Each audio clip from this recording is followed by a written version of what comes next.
As chapter 8 begins, we are brought into a new section of the letter. He's dealt with divisions, he's schooled us on sexual morality, and now he addresses the issue of idolatry. Let me just say a word about the background of what's going on in Corinth. Corinth, as you know, was full of false religion. There were the Greeks with their temples to Apollo, Athena, Poseidon. There were the Romans with their temples to Jupiter, Juno, Minerva. There were all kinds of cultic practices. There was Judaism, of course. There was Christianity, of course. Religion did a roaring trade in Corinth. Now, many of these established temples would be places where you would come and offer a sacrifice, and the priest, of course, would be paid by taking a cut of the animal. That would be the priest's portion of each sacrifice. Some of the animal would then go home with you, and some of it would be laid on the altar and sacrificed. However, each priest could only eat so much meat on a given day, and so these temples would typically have deals with butchers in the city who would come by at various points in the day and purchase meat that had been offered to idols but could not be eaten by the priests, and they would simply sell it in their market. Now, the Christians in Corinth obviously don't want to be involved in the worship of idols, and so they're all getting worked up about the possibility of eating meat that had been earlier taken to the temple and offered as a gift to a false god. And so Paul begins by asserting, look, there is only one God. These idols are just bits of bronze. They are works of wood. They are statues made of stone. Don't worry yourself about these things. They have no power because there is one true, all-powerful God. Now, just as an aside, there is just one God, but there are demons, and while it's appropriate to see most idol worship as just foolishness, a futile expression of an innate desire to worship something gone awry, sometimes there is something more sinister going on. In fact, he's going to come to that in chapter 10. The sacrifices of pagans are offered to demons, not to God. Now, for those who understand that, who can see through these spiritual realities, they will eat meat and they will not be troubled by the thought that this particular piece of meat on its journey from the farm to the table was at some point waved in front of a block of wood. It's just a block of wood. The wood has no power. The stone itself has no power. The metal itself has no power. These are just lifeless objects. However, for some people, when they eat food that had once been offered to idols, it causes them great distress, great pangs of conscience that they've been involved in idol worship in some way.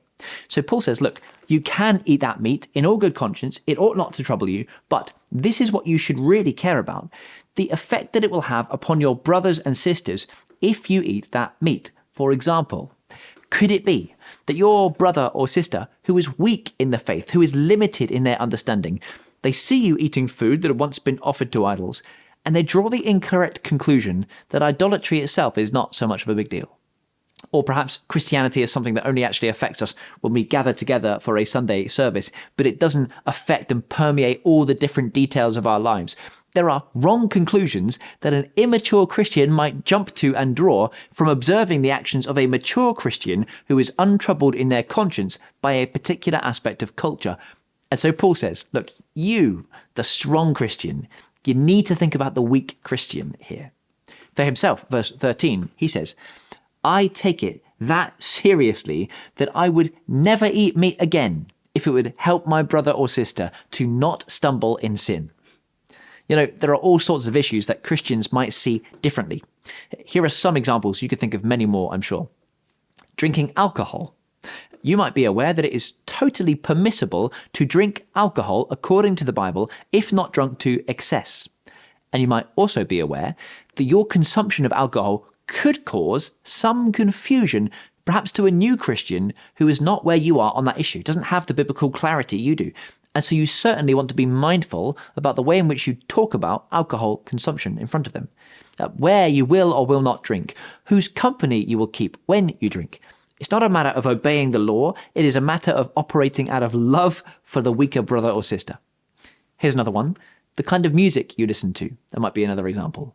What you choose to do with your free time on a Sunday might be another example. There are many, many more examples of the use of freedom, but the challenge here in 1 Corinthians chapter 8 is to so love your brothers and sisters that not only can you come to your conclusion informed by the scriptures, but you would be gladly willing to restrict some of your freedom for the sake of blessing or benefiting those who don't see things the same way as you.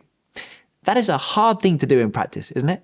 To not insist on the full extent of your rights, to willingly forego some things that you might enjoy. And yet, do you see that the one that we love, the one that we serve, was willing to forego all sorts of things that were his by rights to enjoy? He didn't enjoy the pleasure of heaven for those 33 years that he lived on earth. Instead, he endured the pain of life on earth.